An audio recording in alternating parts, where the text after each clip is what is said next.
Sì,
pas si vous entendez. Oui. Je suis désolée, il y a un peu de retard, mais je dois attendre les instructions techniques pour commencer. Donc il y a encore quelques personnes qui viennent s'asseoir, mais je crois qu'on va commencer tout soudain. Excusez-nous.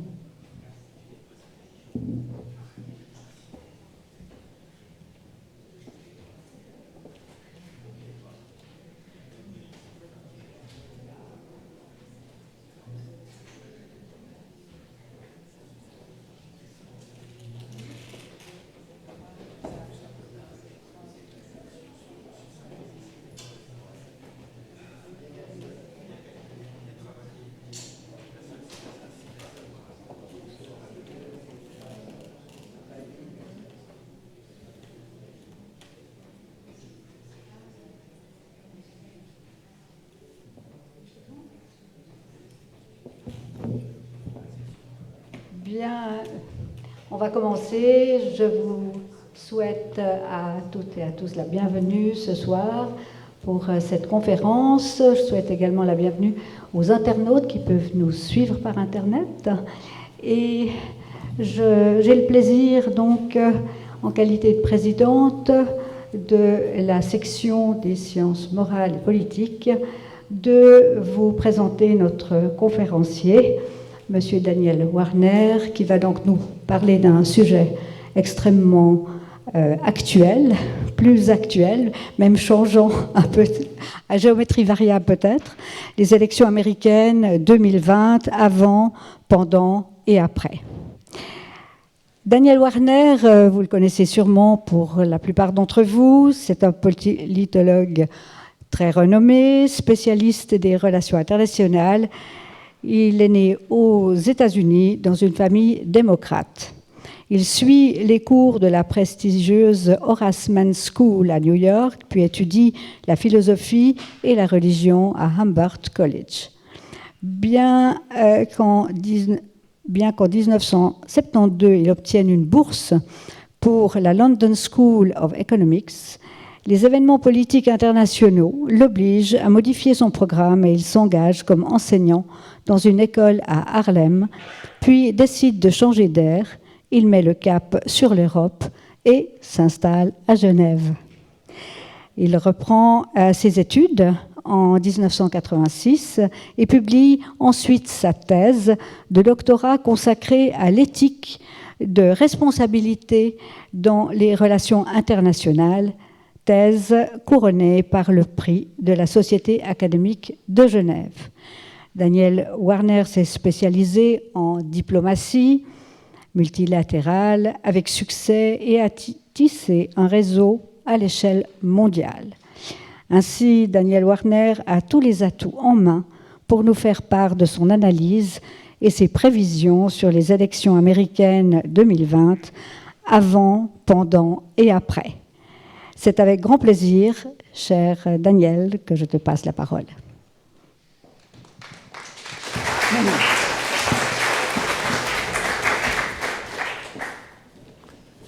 Merci beaucoup, Madame la Présidente. C'est curieux ce qu'elle n'a pas dit, que j'étais prof de tennis. Je suis très honoré d'avoir un ancien élève ici de tennis. Merci beaucoup, Madame Bouzettou. Elle est où mon ancien élève? Elle est en haut. Merci d'être venue. Alors, ça me fait grand plaisir ce soir. D'abord, je commence toujours de dire, excusez mes fautes de français et mon accent de Carouge. Je sais, c'est un problème. Et aussi, il y a plusieurs mois qu'on m'a demandé de préparer ce discours. J'ai tout préparé comme d'habitude et tout à coup, beaucoup de choses ont changé. Alors, on est tous collés à CNN ou Fox News, je ne sais pas. Et je vais essayer de garder certaines... L'histoire, j'essaie de garder un petit peu de distance. Mais c'est tellement difficile parce qu'on est fasciné pour différentes raisons de ce qui se passe aux États-Unis. Je vais essayer de prendre un petit peu de distance. Ce que je veux essayer de faire ce soir, c'est de parler des émotions.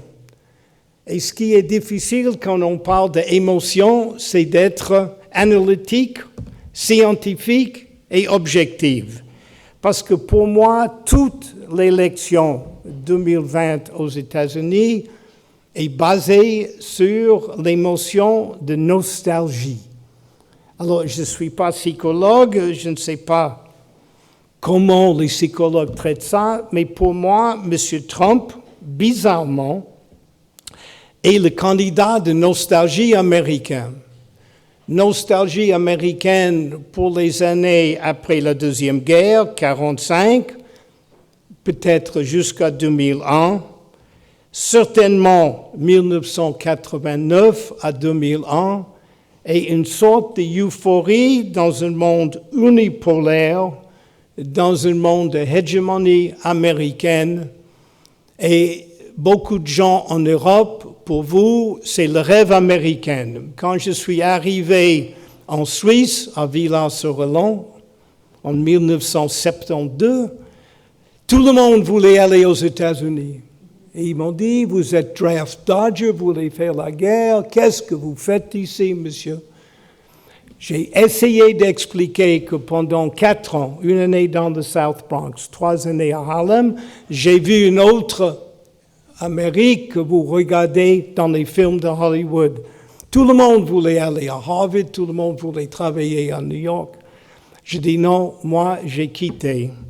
Ça fait 48 ans, personne m'a encore dit que j'ai eu raison, mais c'est une autre histoire. J'attends. Bon, le titre du discours, c'est « Avant, pendant et après ». Alors, je commence avec « Avant ». Alors, je ne vais pas donner l'histoire américaine, parce que je suis persuadé que vous connaissez tous bien, mais je dis géographiquement. Les États-Unis est un pays qui est presque isolé. Il y a 2 océans. Le Canada, ça fait partie des États-Unis. Le Mexique, on ne compte plus. Donc, ça veut dire que dans l'histoire récente, on a les Américains qui sont entrés dans les 2 guerres mondiales, mais pas au début. Certainement, la Deuxième Guerre, on peut discuter, s'il n'y avait pas Pearl Harbor, est-ce que les Américains allaient faire la guerre? Et aussi, ce qui est important avec Trump, c'est les premiers pèlerins qui sont arrivés à Massachusetts.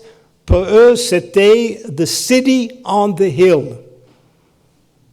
La ville sur la colline, un pays exceptionnel, extraordinaire, indispensable. Alors, cette histoire d'exception américaine, nous sommes numéro 1. Quand je voyage dans le monde, ça c'est méchant, tu m'excuses, mais je dois le dire. Quand je voyage dans le monde et je vois les jeunes avec les casquettes, je vois jamais Servette. Jamais. Je vois NY. New York. Pourquoi? Alors, cette histoire d'être exception commence surtout pour nous en 1945. Qu'est-ce que les Américains ont fait?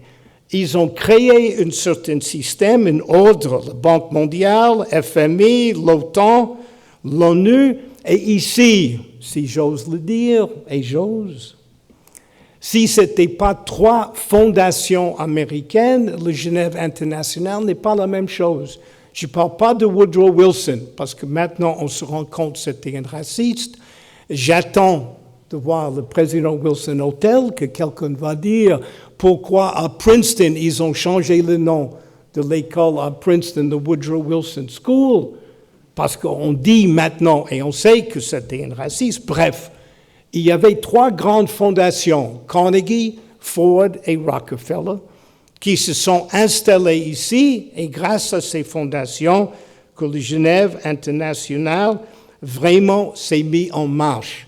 Donc, ça veut dire que les États-Unis étaient le moteur pour le système post-Deuxième Guerre mondiale, le système que nous, on connaît, et on dit le système multilatéral, et avec le cœur, bien sûr, Genève, le Rome du multilatéralisme.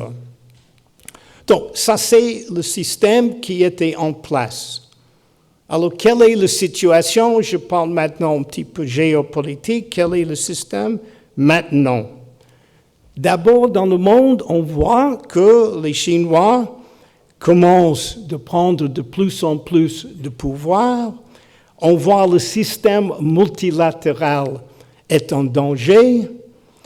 Peut-être c'est une question d'âge, quand même à 75 ans. Et je peux avouer, on n'est pas le même. Quand j'ai donné des leçons de tennis à Barbeleuse, je ne suis pas le même joueur. Pas du tout. Donc, tout ce système vis-à-vis de l'âge et vis-à-vis de leadership américain n'est pas la même chose.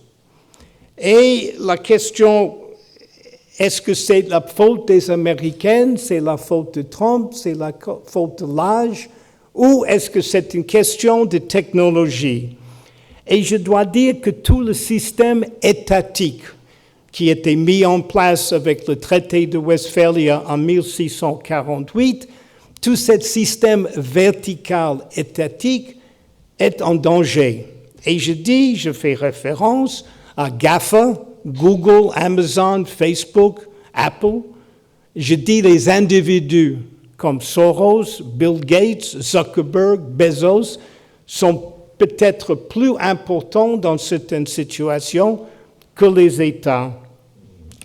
Et donc, je décris le système actuel, donc tout le système étatique est en danger. Il y a plus de sociétés civiles, les ONG et les compagnies.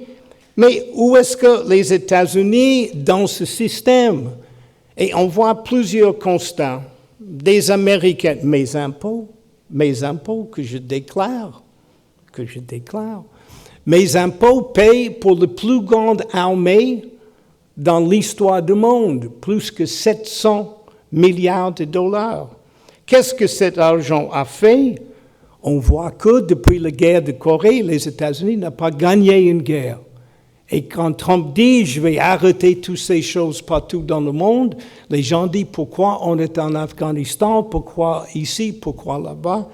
Parce que pour les Américains, et surtout Trump, donc je fais une parenthèse pour les Suisses qui ne comprennent pas ici, Trump, je dis c'est Bernard Nico, Jörg Stoebli et Christian Constantin ensemble. Alors ça, je crois que les gens comprennent. Hein? C'est un petit peu le style. Donc il y a 3 sports nationaux aux États-Unis.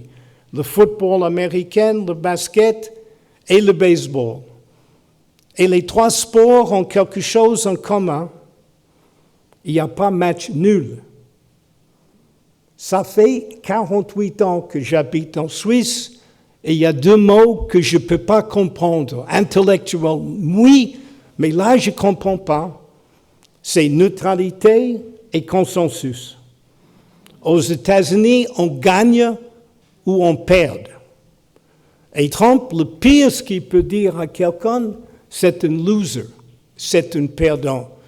Et dans la mentalité de Trump et beaucoup d'Américains, l'histoire, c'est de gagner. Alors, en plus que le fait que le système multilatéral est en danger et les Américains ne sont pas en train de gagner, est-ce que c'est la fin du dollar? Parce que le système après la Deuxième Guerre mondiale est un système basé sur le dollar. Et on voit de plus en plus, je ne parle pas de Bitcoin, on peut parler de d'autres. Et on voit la fin de l'Empire britannique, c'était la fin de pound diplomacy. Et est-ce que la valeur du dollar qui diminue? J'ai dit à plusieurs banquiers que j'ai arrêté de garder mes dollars, donc il n'y avait pas beaucoup. Hein. Il ne faut pas trop s'exciter. Et finalement, ils ont dit, ah oui, c'est pas mauvais comme idée. OK. Alors, à l'intérieur du pays, donc là, j'ai parlé un petit peu globalement, qu'est-ce qui se passe à l'intérieur du pays aujourd'hui? D'abord, il y a un système démographique. Ça veut dire, dans une année, je ne sais pas, 2035, 2040, il y aura plus de personnes de couleur que de blancs.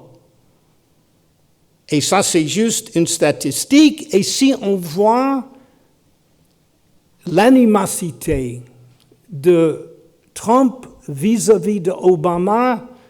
Donc, Obama, quand même, a fait des commentaires dans un discours à New York qui n'était pas très tendre vis-à-vis. Mais il y a deux choses. D'abord, je ne dis pas que Trump est un raciste du tout, mais il n'est pas à l'aise avec des gens de couleur. Et la deuxième chose avec Obama qui frustre Trump, c'est quand Obama a dit « We will lead from behind ». On sera le leader, mais pas derrière. Mais non, attends une seconde. Trump est New-Yorkais, malgré le fait qu'il s'est déménagé en Floride.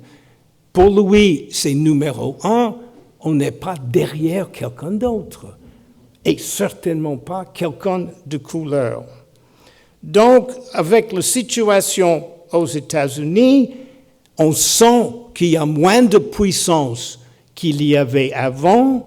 Il y a bien sûr la pandémie, il y a bien sûr des problèmes de changement climatique. Vous avez Californie, Oregon, toute la côte ouest qui est en train de brûler. Vous avez la côte sud avec les ouragans, pandémique, ouragans et des manifestations dans les villes avec des races. Vous vous levez le matin et vous dites, on n'est plus numéro un. Comment on est arrivé d'être si puissant pendant longtemps et on est là maintenant? Et voilà qui arrive Donald Trump, un vrai New-Yorkais. Hein? Avec mon accent de Carreau, j'essaie de comprendre ce que c'est un New-Yorkais. Hein? Mais lui, il est de Queens. Attention, moi je suis de Bronx, il y a une grande différence. Qu'est-ce qui représente Trump pour 40% des Américaines? Ça n'a pas changé. La base de Trump reste à peu près à 40%. D'abord, il y a toute une tradition aux États-Unis. John, tu connais Frederick Jackson Turner, The Frontier Theory. Sont des gens qui sont toujours sur la frontière. D'abord, la frontière était à l'est, après c'était au centre des États-Unis, après c'était Californie, après Alaska, Hawaii. Et John Kennedy était élu avec un slogan qui disait le New Frontier, la Lune, etc. Donc, pour les Américains, c'est très important des risques entre ce qu'on connaît et ce qu'on ne connaît pas. Alors voilà, Trump arrive avec des risques extraordinaires. Si on lit pas tous, des impôts, les déclarations, il a 421 millions de dollars de dette. Il a fait faillite 4 fois officiellement. Et les gens disent, et alors, le type qui a fait junk bonds, Mike Millikan, il a passé quelques années en prison. Maintenant, il est professeur d'économie à Stanford Business School. Donc, ça veut dire qu'il y a une certaine admiration aux États-Unis pour les gens qui prennent des risques. Alors, ce qui est difficile, c'est justement un mélange. C'est quelqu'un qui fait, comme il dit dans le monde d'affaires, constructive ou destructive. Action des institutions, en même temps, il représente la force américaine après la Deuxième Guerre mondiale et quelqu'un qui a le pouvoir. Donc, il veut retourner dans une situation de domination américaine, plus domination blanc, plus domination masculin.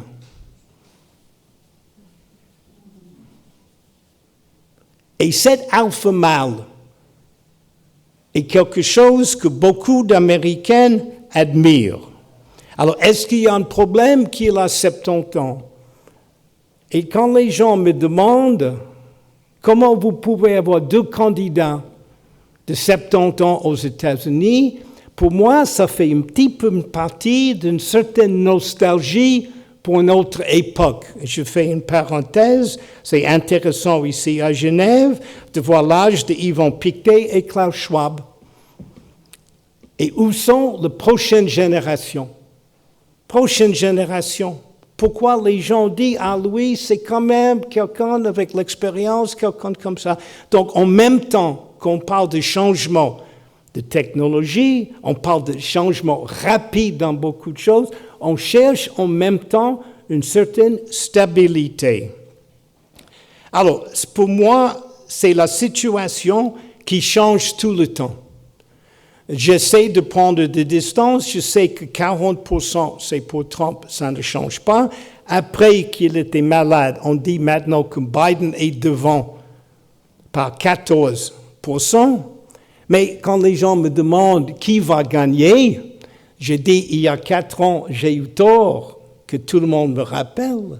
Alors cette fois, on est dans une situation qui change tout le temps. Il y a un débat demain soir avec Mme Harris, avec Pence, on verra ce qui va se passer. Mais, deuxième partie de mes propos, c'est la question des élections eux-mêmes. C'est compliqué. C'est très, très, très compliqué. D'abord, le système de collège électoral. On peut aller dans la Constitution, on peut lire pourquoi on a ce système. On va dire en 1876, c'était pas clair qui étaient les électeurs de cet État. On peut dire beaucoup de choses. On peut dire aussi, est-ce qu'on va compter tous les votes? Est-ce que Trump a dit qu'il faut contrôler ici? Est-ce qu'on dit dans certains États dans le Sud, ils ont fait beaucoup de difficultés pour les Noirs et les Latinos. Est-ce qu'on va dire que le poste aux États-Unis n'est pas si efficace que le poste en Suisse? On peut dire beaucoup de choses. Et il y a des livres, il y a des gens, mais ce que je peux dire, c'est que depuis 30 ou 40 ans, le Parti républicain est extrêmement bien préparé. Ils ont l'argent derrière, ils ont eu des buts. Par exemple, Obama, pour des raisons ou d'autres, a laissé à peu près 300 juges fédéraux pas nommés. Et les républicains savaient très bien que, voilà, ça fait partie de notre programme, et je crois, jusqu'à aujourd'hui, je crois qu'ils ont nommé à peu près 248, 250. Une grosse erreur du Parti démocrate. Donc, ils sont préparés aussi de limiter, de faire très difficile pour certaines personnes de voter. Parce que le plus de gens qui votent, en général, c'est mieux pour les démocrates.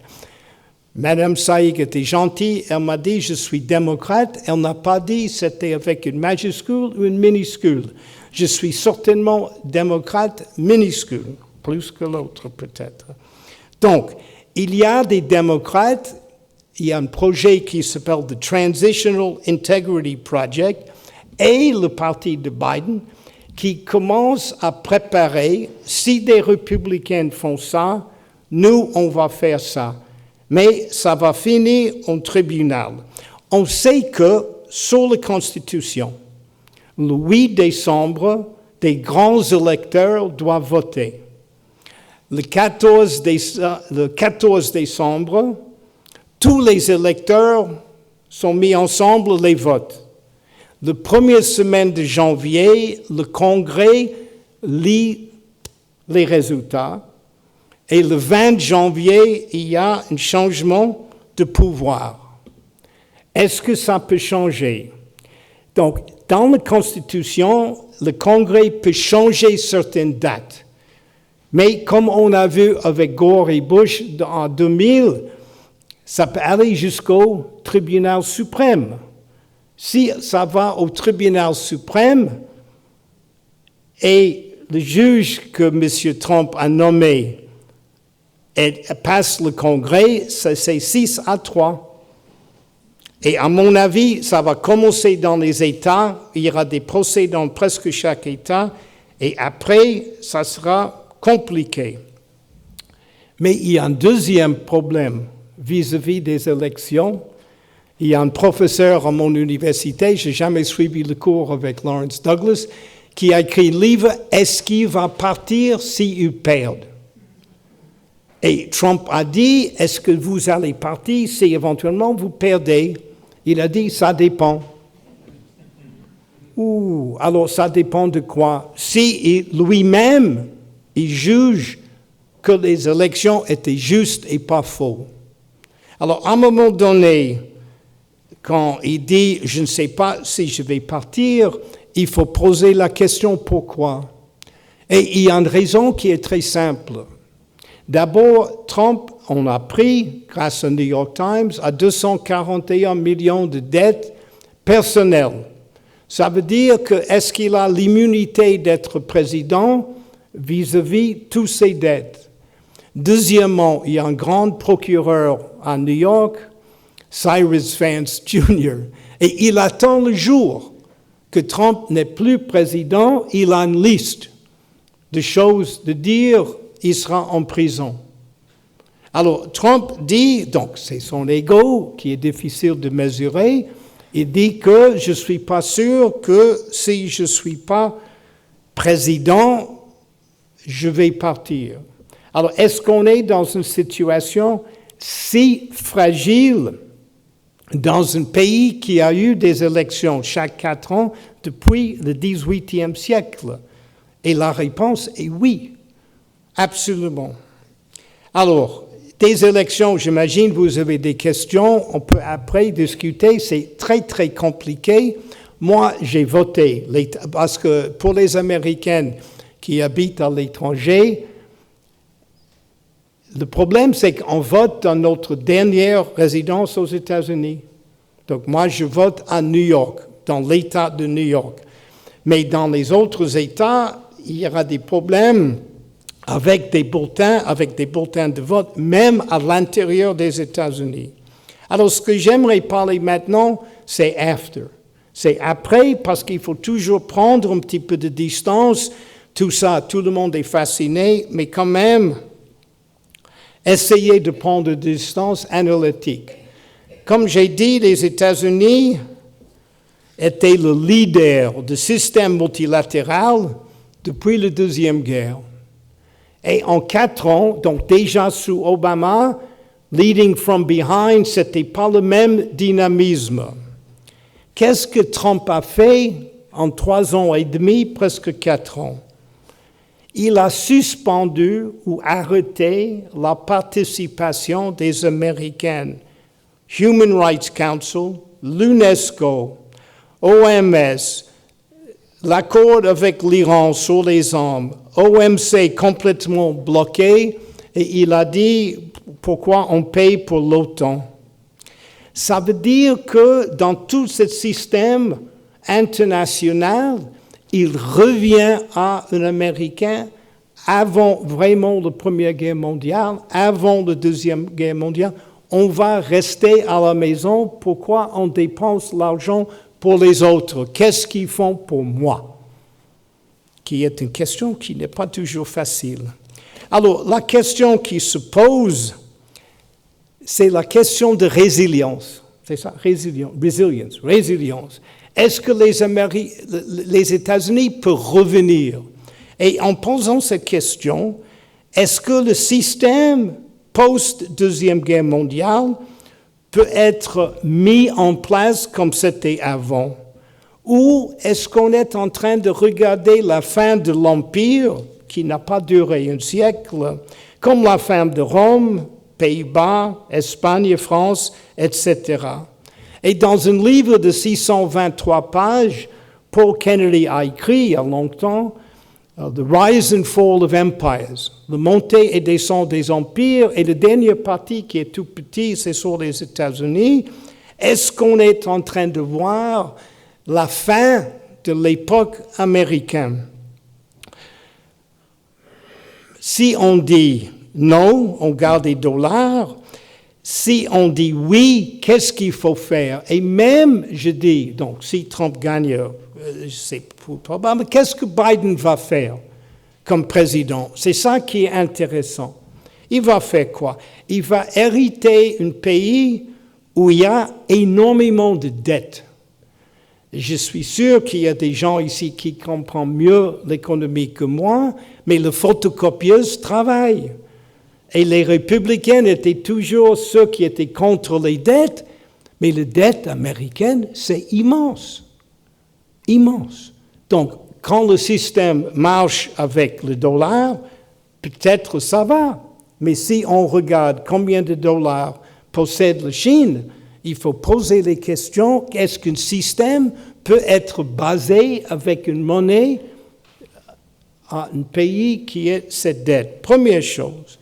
Deuxième chose, même si Biden gagne, les gens qui étaient supporters de Trump, et on a vu ces gens, on a vu il y a longtemps, on a vu en Californie, on a vu ces types de personnes avec des fusils et des flingues, comment eux, ils vont réagir? Est-ce qu'ils vont faire énormément de guerres civiles? De toute façon, si Biden est élu, il n'y aura pas beaucoup d'intérêt pour les affaires étrangères. Et il doit faire face aux résultats de pandémie, de changer l'infrastructure, d'essayer de mettre un système de santé équitable, d'essayer. C'est quand vous prenez l'autoroute dans la ville de New York, il y a des trous comme ça. Il y a des ponts qui sont périmés. Alors, d'où vient cet argent? Alors, cet argent, d'abord, c'est difficile de toucher l'argent de l'armée, comme en Suisse d'ailleurs. C'est très difficile, très délicat, fragile. Donc, Biden sera préoccupé pour des problèmes à l'intérieur.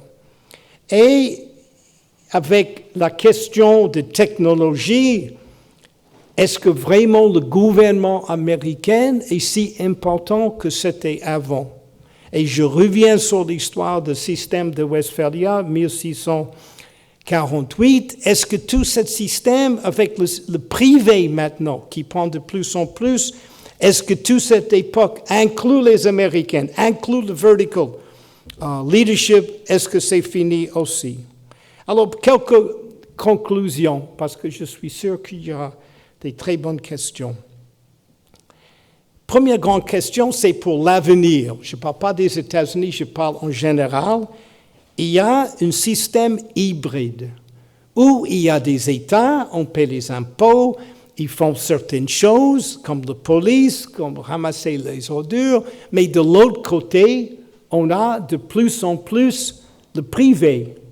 C'était une question dans le journal, je n'ai pas tout compris, avec Securitas.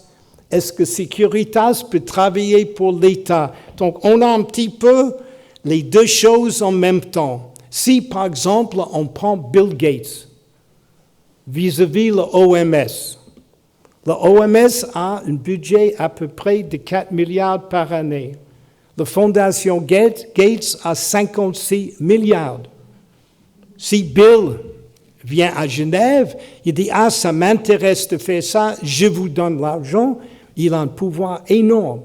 Et ça, c'est quelque chose qu'on n'a pas vu dans le système avant. Et même dans la pandémie,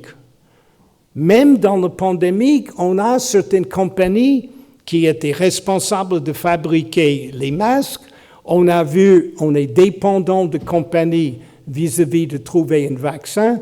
Donc, ce n'est pas nécessairement la question de l'État qui décide. Deuxième chose, le nombre de gens qui ne sont pas employés aux États-Unis et qui n'ont pas d'assurance. Alors, vous pouvez me dire comment Trump, un multimilliardaire soi-disant, peut être populaire avec les gens qui perdent leur travail, qu'il y a 40 millions de personnes sans assurance, et il va détruire le système Obamacare d'assurance.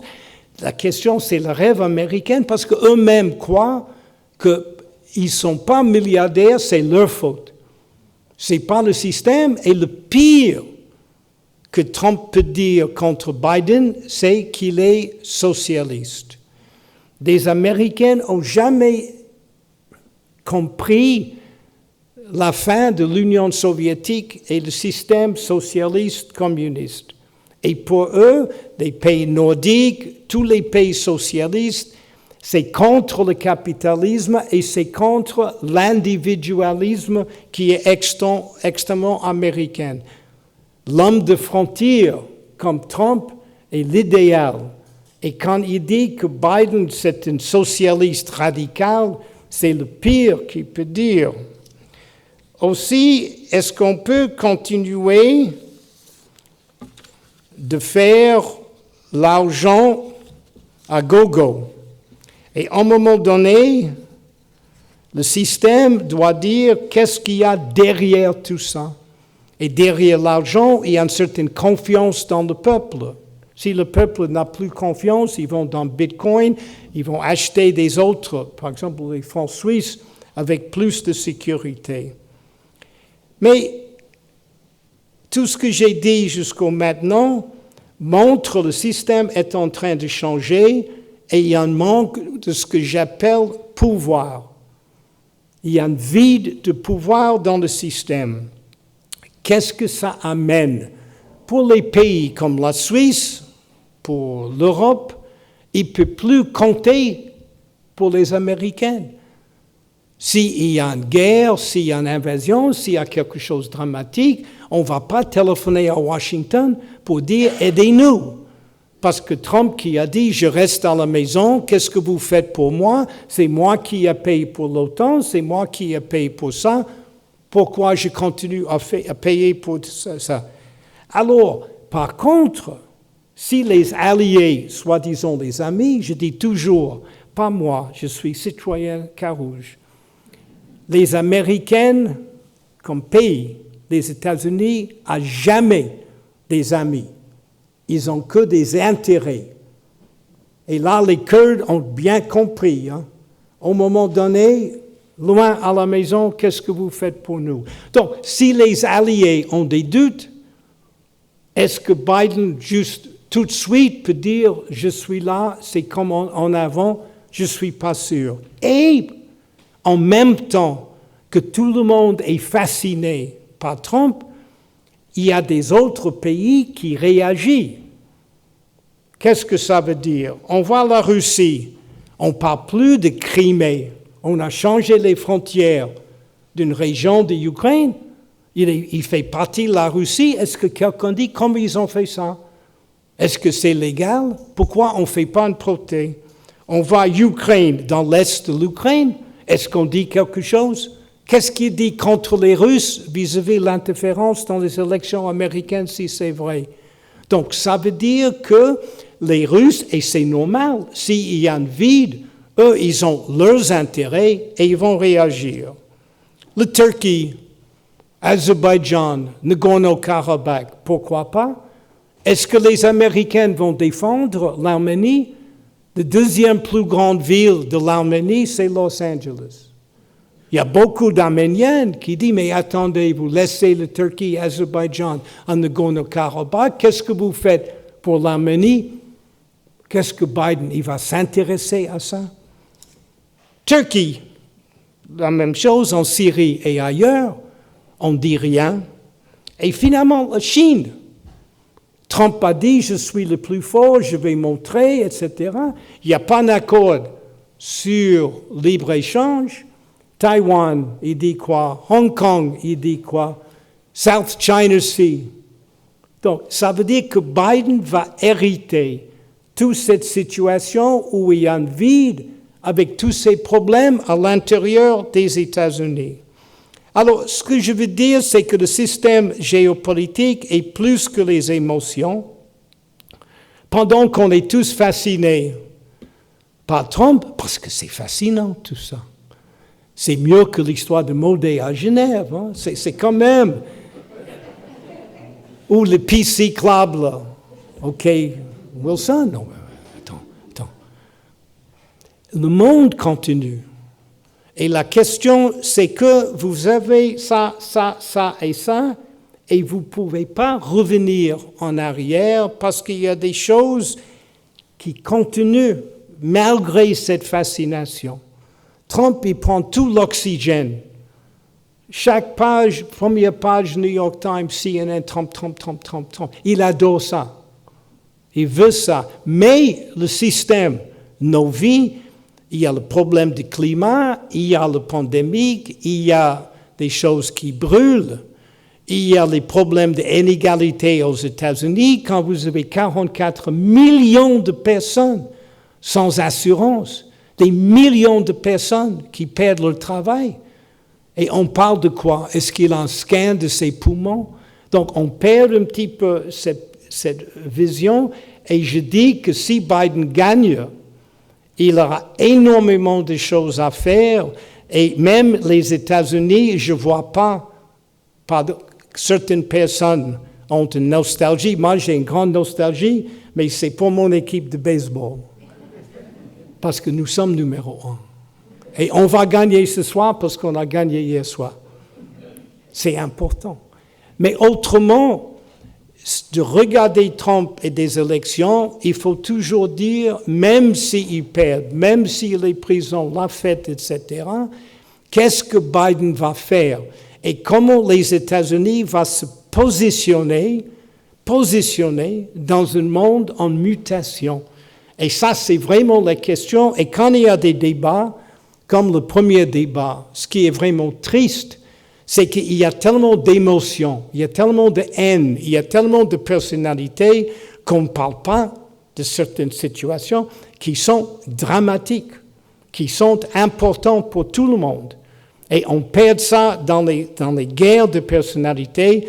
Et j'espère ce soir, j'ai essayé de vous dire, mais moi je suis absolument collé à CNN, je trouve ça passionnant, mais de regarder dans le moyen et long terme et tout le système, et je pense surtout à Genève internationale. Je ne dis pas grand-chose sur l'ambassadeur américain ici à Genève, mais je ne sais pas s'il y a Biden, il envoie un bon ambassadeur de carrière, je ne sais pas comment il peut injecter une énergie dans un système qui a tellement de peine de réagir comme c'était l'espoir il y a 75 ans. Merci pour votre attention.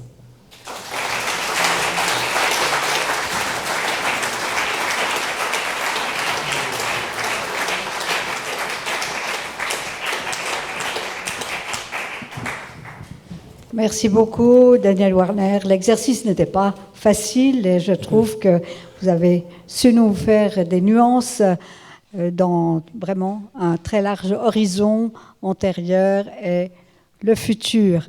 Je pense qu'il y a beaucoup de questions. Pour les questions, comme on ne peut pas passer de micro because Covid, donc ils sont là. Alors si quelqu'un a une question, il faut se déplacer et venir parler devant ce micro ou celui qui est de l'autre côté. C'est juste ce que j'ai dit? C'est parfait. C'est-à-dire que ce n'est pas enregistré, par contre. Les questions sont... À ce moment-là, je les répète un tout petit peu, parce que je ne peux pas passer mon micro, ce n'est pas permis. Hein. Bon, alors, vous voyez, même moi, je suis bloquée là. Alors, qui a des questions? Il y a dans le balcon aussi. Il n'y a personne lève la main. J'aurais peut-être une première pour lancer le débat. Je me pose la question... Daniel Warner, sur le fait qu'il y a beaucoup de pauvreté, il n'y a pas d'assurance, il y a la planche à billets du dollar marche à une vitesse assez impressionnante. Est-ce que, au-delà, et disons, peu de personnes s'intéressent beaucoup à la présidence des États-Unis, comme peut-être à d'autres présidences, puisqu'il n'y a pas de vrais concurrents, en tout cas pour M. Trump. Et les deux candidats sont quand même déjà relativement âgés. Est-ce qu'on n'est pas dans une période que l'on pourrait penser une fin de système, un peu de décadence? Ça me donne un peu, même en Europe, j'ai l'impression, je suis assez triste, je vois que beaucoup de gens d'ailleurs sont assez moins actifs. Est-ce qu'on n'a pas un système où on part vers une décadence? Donc, d'abord, il faut définir décadence. Moi, je dis un grand changement. Mais je veux revenir sur l'histoire de l'inégalité et le système.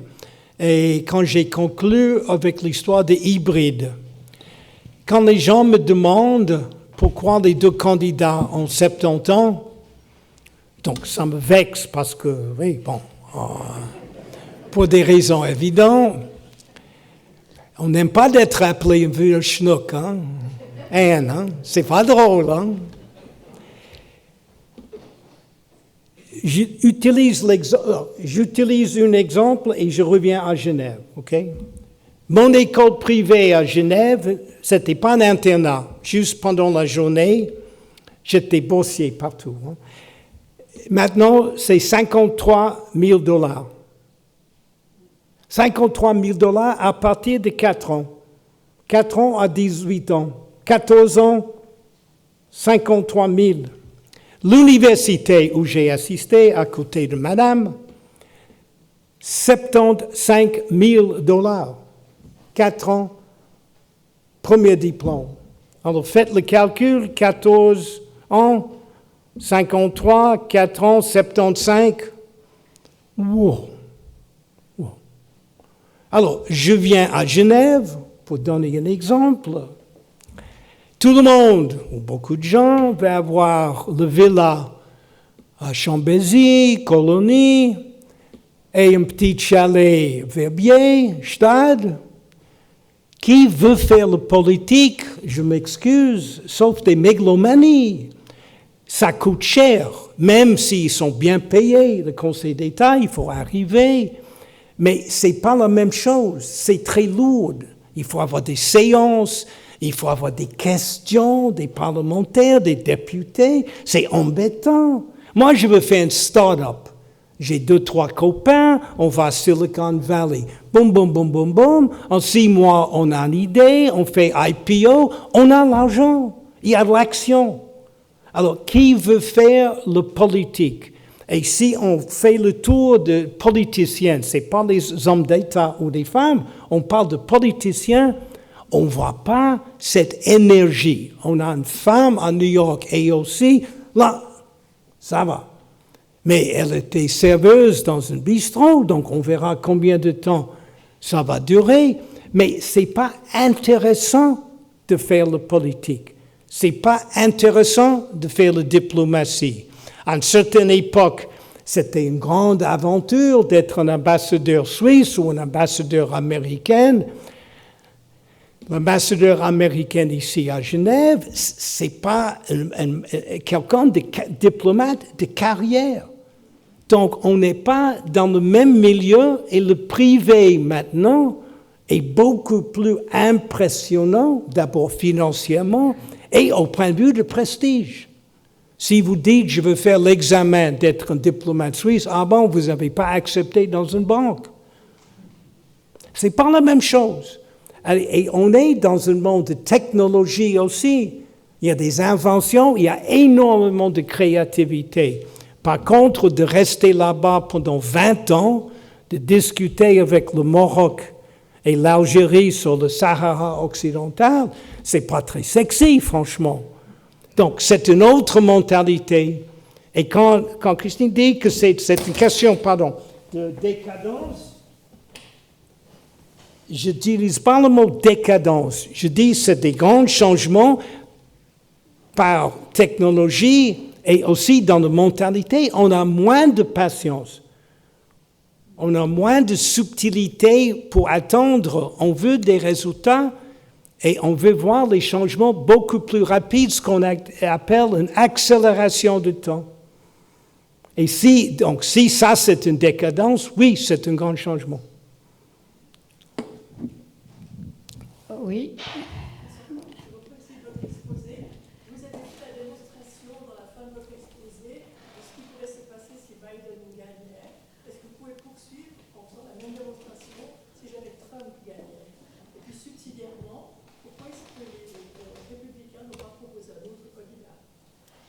Oui, alors la question, c'est effectivement de parler si Trump gagnait ou ne, et si Trump gagnait, et le futur, et pourquoi il n'y a pas d'autres candidats. C'est intéressant parce que je ne peux même pas imaginer que Trump va gagner. C'est difficile, et même si Biden gagne, Biden dit, je n'ai pas mentionné ça, Biden dit il est président de transition. C'est très intéressant cette phrase. Ça veut dire que, donc, Mme Harris a 55 ans, il sait qu'il sera pas, s'il gagne, il ne sera pas candidat une deuxième fois. Donc, c'est une transition post-Obama. Il va faire à peu près les mêmes choses qu'Obama, avec à peu près les mêmes personnes, mais il attend d'une autre génération. Et Mme Harris a 55 ans, on attend des gens de 50. John Kennedy a eu 43 ans quand il était élu. Maintenant, c'est impossible de quelqu'un. Buttigieg était assez jeune, mais peut-être trop jeune. Donc, à mon avis, les gens cherchent des gens d'un certain âge pour avoir une impression de certaine stabilité. Mais si Trump est élu, à mon avis, il y aura, je ne dis pas une guerre civile, mais pas loin. Pas loin. Les gens vont pas accepter ça. Non. Alors, la question du Parti républicain est passionnante. Il y a un troisième mot que je ne comprends pas, mais c'est un mot en anglais. Donc, j'ai dit neutralité, consensus, je ne comprends pas. Mais les Suisses ne comprennent pas le mot puissance. Ils ne comprennent pas ça. Et puissance, ça veut dire que Trump fait peur.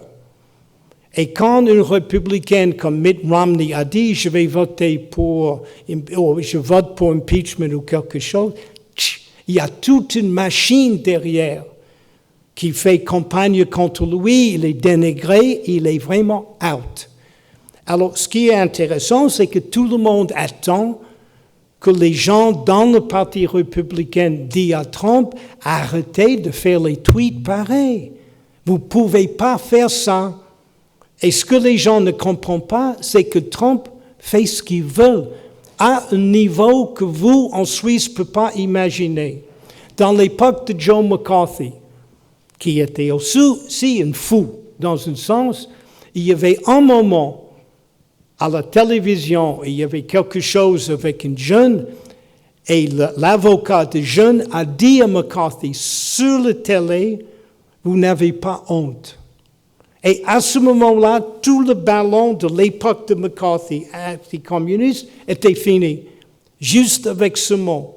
Alors moi, je cherche le mot pour dire à Trump, mais il n'a pas honte, non, il n'a pas de conscience, il fait ce qu'il veut, et il n'y a personne qui peut dire le contraire. Si quelqu'un dit « faites pas ça », il dit « vous êtes à la porte ».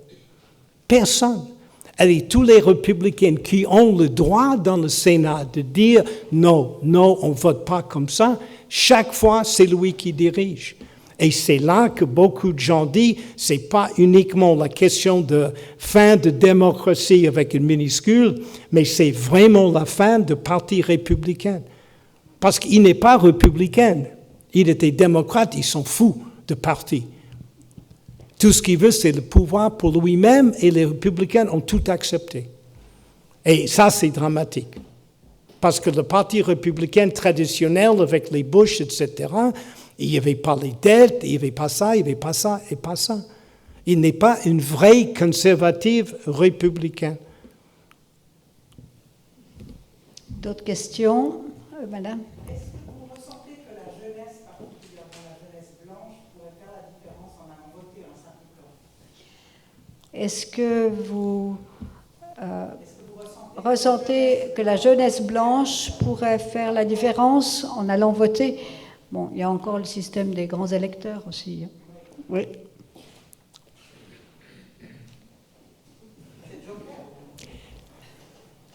Je vais donner un exemple que ma femme ne va pas aimer, mais c'est comme ça. Il y avait 10 000 personnes dans la rue de Genève, Black Lives Matter. Le lendemain, ils étaient où? Moi, j'étais le vendredi avant devant la mission américaine. On était 8. Il y avait 15 flics. Parce que c'était là qu'il fallait le dire. Premier constat. Deuxième, c'est une question d'organisation. Quand j'ai téléphoné le Parti démocrate pour dire j'aimerais organiser une manifestation, il m'a dit « Ah, c'était compliqué ». Je dis « Mais vous faites quoi ?» Donc, ça veut dire d'être membre d'un parti politique, c'est tout un processus.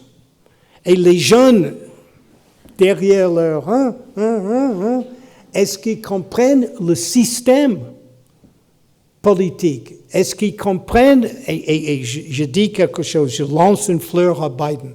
J'ai écrit un article qui était intitulé « Est-ce que je devrais avoir honte pour être pour Biden ?» Et j'ai dit, il a commencé premier discours comme candidat à Pittsburgh, dans une salle avec tous les chefs des grands syndicats américains. Et il connaissait tous les prénoms. Hein. Donc, c'est quelqu'un, quand il dit « je viens de classe moyenne, je suis un grand syndicaliste », je dis ça, je peux comprendre. Mais d'être membre de syndicat, il y a de moins en moins. D'organiser dans un parti politique, il y a de moins en moins. Alors, est-ce qu'ils vont voter? Et le problème, je reviens sur AOC, c'est ce qu'on appelle l'extrême gauche. Biden, et c'était les mêmes personnes qui ne vont pas voter pour Biden, ont voté pour Ralph Nader en 2000, et Jill Stein, le Parti vert, extrême gauche, qui a fait perdre Al Gore. Alors, soit ils ne votent pas, ou soit il y a le risque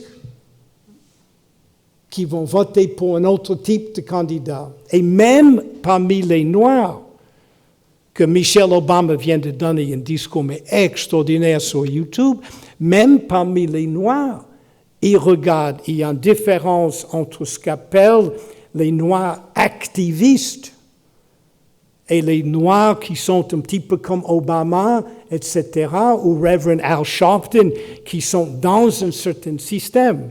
Alors, est-ce que tous ces gens vont dire « je vote pour Biden parce que je crois en Biden » Est-ce qu'ils vont voter pour Biden en train de dire « je vote pour n'importe qui au lieu de Trump » Ou est-ce qu'ils peuvent dire, comme l'extrême gauche, « Bernie, Bernie, Bernie » Et même Bernie Sanders a dit, je vais voter pour Biden. Est-ce que les extrémistes, ce que je peux appeler les extrémistes derrière Bernie, ils vont voter pour Biden? Ou est-ce qu'ils vont même pas voter parce qu'il n'y a pas Ralph Nader, il n'y a pas Jill Stein, il n'y a pas mais ils vont trouver. Ou ils vont pas voter parce qu'ils disent, je peux pas voter pour Biden. C'est la même chose de Bill Clinton, c'est ce qu'ils appellent le néolibéral, avec Hollywood, Wall Street et tout. Et ça, c'est un danger. Et là, je n'ai pas le feeling, je ne suis pas persuadé que ces gens, les jeunes, vont vraiment sortir et dire « je vote ». Et ils ont dépensé, Bloomberg a dépensé 100 millions en Floride parce qu'ils ont voté dans l'État de Floride que les gens étaient en prison, ne pouvaient pas voter s'ils ne payent pas les amendes. Alors Bloomberg a donné 100 millions pour payer les amendes pour les gens qui sont sortis de voter. Mais ils vont faire tous pour essayer de ne pas laisser les gens voter. Mais c'est une très bonne question, on va voir. Vous avez aussi une question, monsieur? Oui, bonsoir. Le fait qu'on ait eu Trump, les États-Unis ont eu Trump, et que Biden, au final, nous parlait d'une situation où il a les mains liées finalement et que ce n'est pas quelque chose de nouveau. Tout le monde le voit un petit peu qu'il va avoir les mains liées. Est-ce que vous pensez que ça va ouvrir à un moment ou à un autre la porte à autre chose que le bipartisme qu'on voit aujourd'hui aux États-Unis? Oui, la question est de Biden qui a les mains liées pour vous. Dans l'histoire américaine, il y avait souvent les autres partis. Il y avait même le parti communiste, il y avait Gus Hall, il y avait Norman Thomas, il y avait toujours les autres partis. Et surtout en Suisse, c'est difficile d'expliquer pourquoi il y a l'âne et l'éléphant, mais c'est comme ça dans la tradition.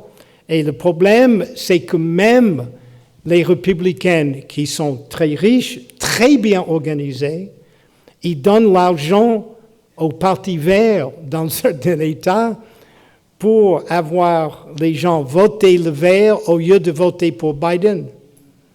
Mais cette fois, c'est moins que la dernière fois. La dernière fois, et 2000, c'était le pire avec Ralph Nader. Mais en général, on revient toujours. Et le problème avec deux partis, c'est qu'il y a des énormes L. dans les deux partis. Donc, il y a le gauche, centre, droite, etc. Et c'est difficile de saisir. C'est comme en Suisse, si je parle de parti socialiste, le parti socialiste à Genève, c'est pas la même chose qu'en Valais ou à Zurich, j'imagine. Donc, c'est ça. Mais ça reste toujours une sorte de coutume que c'est comme ça. Et je ne vois pas comment ça va changer. Non, c'est comme l'Electoral College. On essaie toujours chaque 4 ans de dire c'est une catastrophe, il y a des mouvements, etc. Mais c'est, au point de vue de votation, constitution, de changer l'Electoral College, ils ne sont jamais arrivés. Et chaque 4 ans, tout le monde dit c'est une catastrophe. Oui, monsieur, vous avez aussi une question? Oui. Moi, ce qui me frappe, disons, en écoutant un petit peu ce qui se dit sur les réseaux sociaux avec des amis américains, c'est la différence de perception de Trump, justement, entre l'Europe et les États-Unis. Ici, on a quasiment l'impression qu'il est considéré globalement comme un mufle, incompétent, extrémiste. Alors que là-bas, il est accepté, moi je trouve qu'il est étonnamment bien accepté, justement par des gens qui, j'aurais l'impression qu'ils ne devraient absolument pas être acceptés, même justement par des écolos. J'étais étonné, quoi, des gens qui étaient très dans le bio, des choses comme ça, ils disaient c'est bien, des choses comme ça. J'ai eu des retours comme ça, ça m'a vraiment halluciné, mais c'est assez réel quand même, quoi. J'ai l'impression. Donc, oui, la question est cette différence de perception aux États-Unis par rapport au candidat Trump et ici, qui est bien différente. Je ne veux pas passer des heures pour expliquer l'histoire et la culture américaine. Trump touche quelque chose de très profond. J'ai dit une nostalgie, j'ai dit frontier man, mais aussi c'est une question de l'image de gagnant. Et pour les Américains, j'ai dit les 3 sports, c'est quelqu'un qui a beaucoup d'énergie, qui a beaucoup de force. Et l'histoire d'Obama, donc noir, leading from behind, on n'aime pas ça. On n'aime pas ça. Et donc moi, je viens de New York, lui vient de Queens, mais dans le milieu des États-Unis, ça touche quelque chose de très, très américain. Et quand il a dit « Make America Great Again », le type qui a fait ça, c'est un génie. C'est un génie. Et aux États-Unis, le réclame qui a eu le plus de succès aux États-Unis est le réclame pour Marlboro. Et si vous voyez le cowboy sur le cheval, donc le premier était décédé de cancer de poumon, il y a à Noël un moment extraordinaire. Il y a le cabane en bois avec une lumière et il y a le cowboy sur le cheval avec un arbre. Et moi, je donne un examen aux élèves. Est-ce qu'il y a quelqu'un dans le cabane? Et ça, c'était avant Brokeback Mountain. Et la question se pose, c'est un individu. Et il y a un commentaire de Kissinger qui a dit, c'est comme moi qui mène tout le monde à la frontière. Et là, Trump, il touche quelque chose avec cet esprit, cette énergie, cette force, cet ego démesuré que l'Amérique profonde apprécie. Je n'entre pas dans Christophe Blocher. Est-ce qu'il y a d'autres questions? Encore une question? Oui, dites un peu. Ah, madame, déjà. Ou monsieur, enfin, on ne sait plus. Pardon?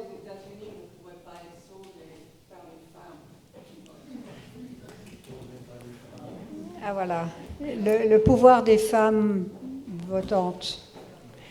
Et ce qu'il faut m'expliquer, c'est une excellente question, bien sûr. La question, comment les femmes peuvent voter pour Trump? Ça, il faut m'expliquer, Anne. Et je dis, quand il dit, Mme Harris, c'est une transition, elle est d'abord de couleur, des parents immigrés, etc. Donc, il y a beaucoup de choses là-dedans. Mais la question, pourquoi les Américains n'ont jamais eu une femme présidente, Hillary Clinton était la plus mauvaise candidate qu'ils pouvaient choisir. Et là, ça ouvert, parce que Hillary Clinton, c'était le sommet de l'élitisme pour les Américaines, et ça a ouvert une énorme autoroute pour Trump de dire, moi qui est multimillionnaire, qui a hérité l'argent, moi je suis comme le peuple vis-à-vis d'elle.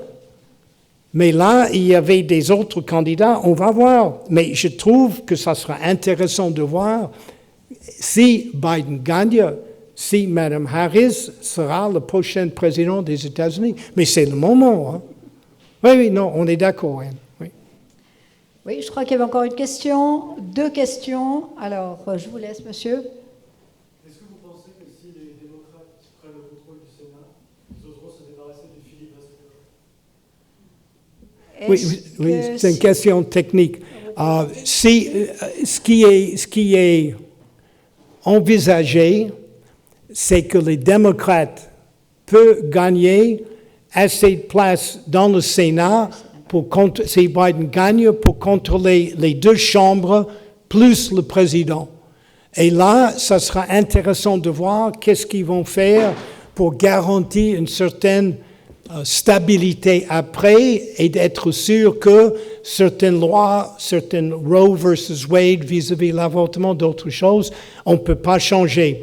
Mais c'est aussi, ça joue beaucoup vis-à-vis la nomination de cette femme pour la Cour suprême. Parce qu'il y a 3 sénateurs qui sont malades. S'il reste malade et il ne peut pas voter pour la nomination de cette femme jusqu'au moment après les élections. Donc, on verra. Mais c'est possible que les républicains peuvent perdre le contrôle du Sénat. Oui. Encore une question? Oui. Il faut parler un peu plus fort afin qu'on puisse un peu répéter votre question pour qu'elle soit enregistrée. Merci beaucoup pour la présentation. Vous avez dit, si j'ai bien compris, que les républicains avaient des sortes de stratégies institutionnelles pour que les démocrates votent moins. Est-ce que j'ai bien compris? Et si oui, à quoi vous pensez exactement? Quels sont ces mécanismes pour que la population démocrate aille moins aux urnes? Alors, est-ce que les républicains ont des stratégies pour que les démocrates votent moins? C'est la différence entre vertical et horizontal. Les républicains ont certains gens, Sheldon Adelson, les Koch brothers, etc. Et il y a 30 ans, ils ont dit, on a l'argent, vous allez faire dans les universités Young Republicans, vous allez faire dans certains endroits les juges, on va faire ça, ça et ça. Donc, il y avait un plan moyen et long terme. Si vous arrivez sur une réunion des démocrates, d'abord, est-ce qu'il faut avoir une réunion qui dirige tout le monde dans la même voie? Il n'y a aucune stratégie par le Parti démocrate. Il y a de l'argent, un petit peu de Hollywood et Wall Street, mais il n'y a pas le même sens d'organisation. Et là, on voit des résultats des derniers 30 ans. Et même si l'élection est extrêmement compliquée, et ça revient dans la Chambre des représentants, les chambres de représentants vont voter par État. Et il y a plus chaque État a un vote. Et il y a plus d'États républicains que démocrates. Donc, ils savent exactement ici. Trump, il ne va jamais à New York, il ne va jamais en Californie, il sait qu'il va perdre. Mais dans d'autres endroits, et Hillary Clinton, c'est l'exemple pur, elle a refusé d'aller au Wisconsin. Elle a dit, ça ne m'intéresse pas. Si elle est allée au Wisconsin, ça a changé le vote, ça a changé tout. Donc, une autre mentalité verticale, pouvoir, l'argent, stratégie. Les démocrates n'ont même pas une tactique. Voilà les réponses. Encore une dernière question. Oui, monsieur? Ah, il y a aussi ici une question. Attendez, oui, on vous écoute.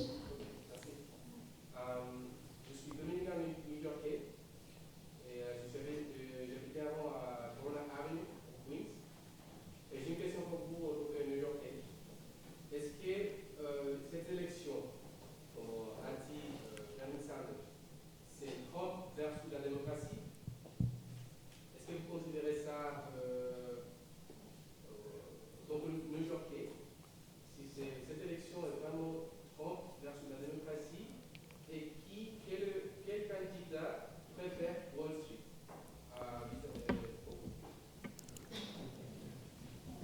Oui, Vous avez donc répété la en question, principe, Très bien. en principe, Wall Street et les grosses fortunes préfèrent Trump. La bourse, malgré ce que j'ai dit avec les gens qui manquent d'assurance et manquent d'argent, la bourse était à 29 000. Hein. Jamais vu ça. Même maintenant, c'est à 28 000. Donc, il y a certains gens qui profitent de la situation. Mais quand même, je crois que certaines personnes, Wall Street, certainement Hollywood, mais aussi à Wall Street, il y a des gens qui disent Trump, ça suffit. Ça suffit. Mais il y a une grande différence aux États-Unis entre Main Street et Wall Street.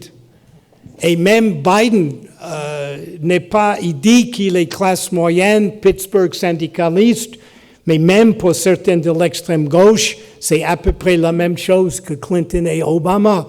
C'est très décevant, et je dis ça en public, que M. Obama est parti. Il aurait pu faire sa bibliothèque dans le quartier noir de Chicago. Il fait au bord du lac.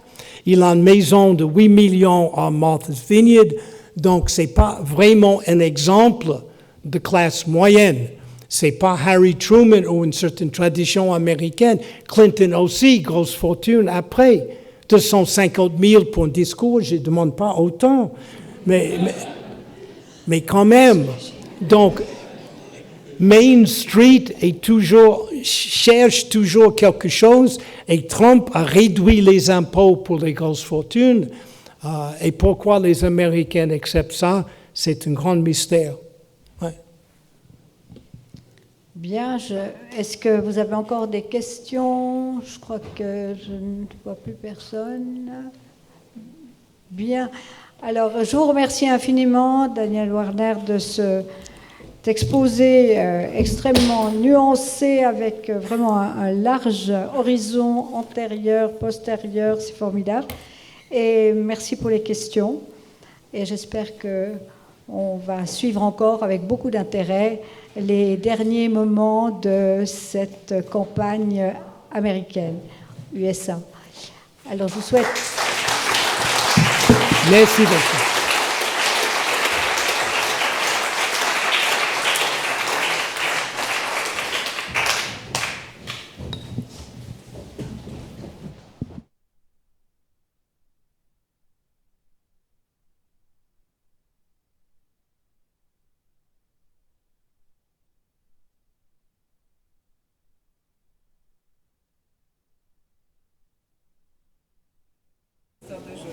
Ouh.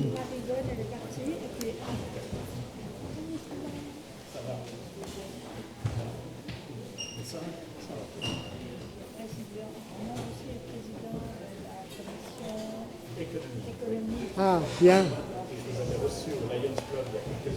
Je me souviens. Je me souviens. Merci beaucoup pour la soirée. Merci. Merci à vous.